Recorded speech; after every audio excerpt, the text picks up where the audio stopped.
वंदे मातरम।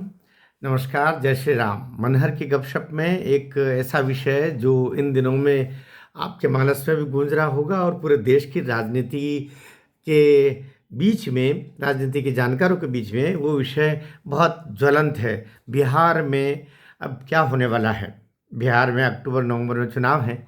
ये भी संभावना व्यक्त की जा रही कि शायद ये चुनाव आ, उस समय के बजाय इधर मई में हो जाए। ये संभावना भी हल्की सी तलाशी जा रही है और इसीलिए सारे दल अपने अपने कमर कस करके बैठे हुए हैं कि यदि ऐसा हो जाता है तो हम तैयार हैं। जेडीयू ने भी कह दिया हम तैयार हैं, बीजेपी ने कह दिया हम तैयार हैं, और उधर राजद भी बोल रहा है कि हम भी तैयार हैं। तो फिर तैयार कौन नहीं है?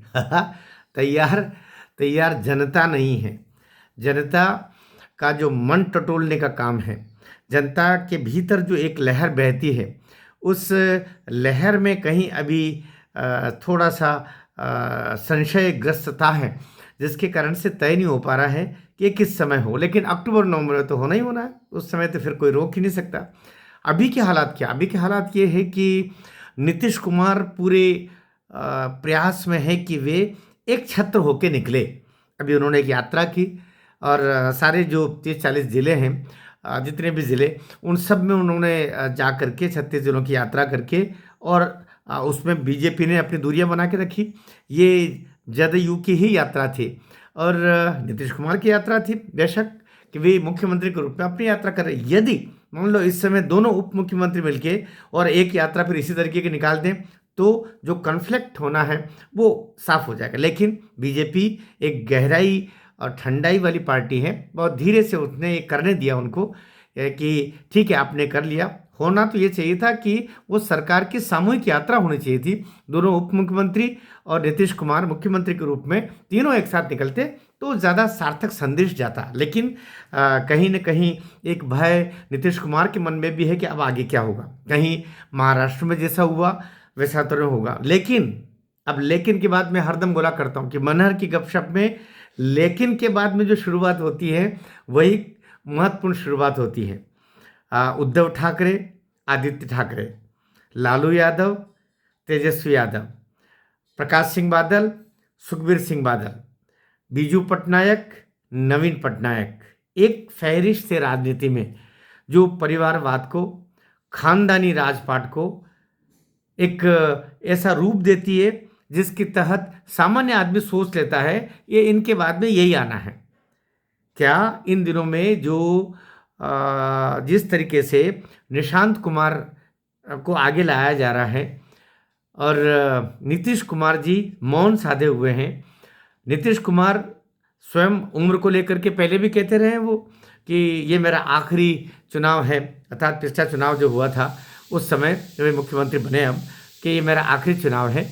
और अब वो किस मुंह से फिर ये बोले कि मैं फिर बनना चाहता हूँ? तो उनका लड़का निशांत कुमार वो आगे बढ़ करके जगह जगह ये बोल रहा है कि पिताजी स्वस्थ है और अभी वो तो एक कार्यकाल तो बड़ा आसानी से वो स्वस्थ हैं और वो फिर से मुख्यमंत्री वही रहेंगे, मुख्यमंत्री का चेहरा वो।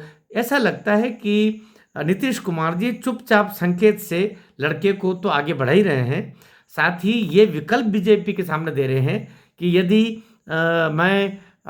मेरी उम्र के कारण से मुझे अगर आगे इसका अवसर न दो, चेहरा न बनाया जाए, तो मेरे लड़के को उप मुख्यमंत्री के रूप में आप सहयोग करें और साथ दें। देखो सीधी सी बात है, अभी के हिसाब से 131 विधायक एनडीए के हैं, उसमें बीजेपी के 80 हैं और जिनके उप मुख्यमंत्री दो, जिनके 80 हैं उनके उप मुख्यमंत्री हैं दो, लेकिन जिसके केवल 45 विधायक जेडीयू के 45 ही विधायक हैं, लेकिन नीतीश कुमार को मुख्यमंत्री बनाया हुआ है। और इसी की दुहाई उस समय महाराष्ट्र में दी गई थी। अभी जो एक नाथ शिंदे जी के समय पर भी ये कि आप तो ऐसा पहले करते हैं, तो क्यों करते रहे भाई? जिसका बहुमत में जिनके विधायक होंगे उनका मुख्यमंत्री बनेगा, सीधी सी बात है। आप गणित को 2 - 1 = 5 कैसे कर सकते हो? 2 - 1 तो फिर 1 ही रहेगा ना। तो गणित अपने हिसाब से मत चलाइए। एक नाथ शिंदे जी भी वही गलती कर रहे थे और मुझे लगता है नीतीश कुमार भी वही गलती करने के क्रम पर आगे बढ़ रहे हैं। और बड़ा इंटरेस्टिंग क्या है, इंटरेस्टिंग ये है कि तेजस्वी यादव आगे बढ़ बढ़ के बोल रहे हैं कि वो तो जेडीयू को बीजेपी खा जाएगी और निशांत कुमार को आगे आना चाहिए, ताकि परिवारवाद का जो ठप्पा, परिवारवाद की जो तोहमत, परिवारवाद का जो कलंक लालू यादव और तेजस्वी यादव इस बाप बेटे की जोड़ी पर लगा हुआ है, वो नीतीश कुमार और निशांत कुमार पर भी लग जाए। ये बात तो मानना पड़ेगी। और ये बहुत स्पष्ट है कि नीतीश कुमार पर परिवारवाद का आज तक भी कोई कलंक नहीं लगा। न अपने बेटा जो उनका जो पढ़ाई लिखाई करके जो छोटी मोटी नौकरी करता है वही करता रहा है। उनकी धर्मपत्नी मंजू जी, वे भी इससे दूर रही, परिवार का कोई सदस्य नहीं है।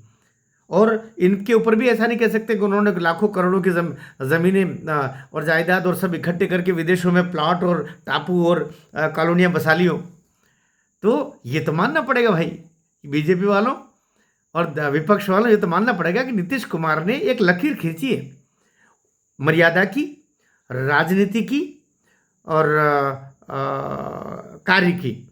तो ये तो स्वीकार करना पड़ेगा। लेकिन अब जाकर के कलंक शब्द शायद ज़्यादा भारी हो जाएगा, लेकिन अब शायद नीतीश कुमार गलती कर जाएंगे यदि वे अपने लड़के को मुख्यमंत्री के रूप में या किस बड़े रूप में वो जेडीयू का अध्यक्ष बना करके, जहाँ बेचारे झा और बहुत सारे जो बंधु हैं वो ललन सिंह और बहुत सारे जिनको अभी लोकसभा में उनके मंत्री भी हैं जदयू की तरफ से, तो उन सबको परे करके अपने लड़के को माथे में बिठा देंगे। तो वही गलती करेंगे जो उद्धव ठाकरे ने आदित्य को बिठा के की, वही गलती करेंगे जो प्रकाश सिंह बादल ने सुखबीर बादल को आगे करके की, वही गलती करेंगे जो अन्य लोग ऐसा कर रहे हैं।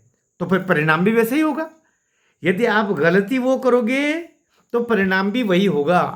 इससे ज़्यादा अच्छा तो ये है कि नीतीश कुमार वो गलती ना करें, अन्यथा नीतीश कुमार तो अब राजनीति में अप्रासंगिक हो ही जाएंगे, उनका जदयू भी अप्रासंगिक हो जाएगा। साथ ही जैसा तेजस्वी कह रहा है, बीजेपी की इच्छा नहीं है, ऐसा किसी भी कार्य से नहीं लग रहा है कि बीजेपी जदयू को हड़पना चाहती है, जदयू को लोगों को तोड़ के लेना चाहती है। लेकिन यदि परिवारवाद का यही रूप सामने आता है और नीतीश कुमार निशांत कुमार को आगे लेके आते हैं और इन सब के सिर मोर बना देते हैं, तो निश्चित रूप से फिर वहां से टूटन होगी, और टूटन इतनी जबरदस्त होगी कि वो उद्धव ठाकरे से भी बुरी अवस्था नीतीश कुमार की हो जाएगी।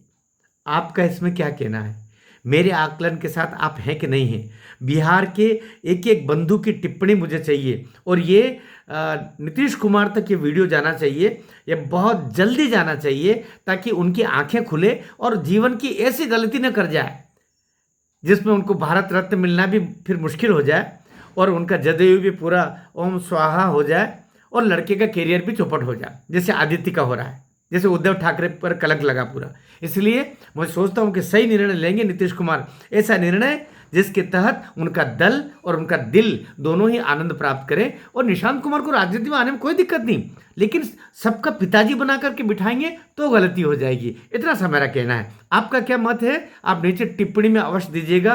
चैनल पर अगर नए हैं तो क्या वो करते हैं, उसको वो सब कीजिएगा, और साथ में शेयर ज़रूर कीजिएगा, ताकि ये नीतीश कुमार तक जाए, और किसी के पास जाए कि नहीं जाए, नीतीश कुमार तक ये वीडियो पहुंचा दीजिएगा। भारत माता की जय।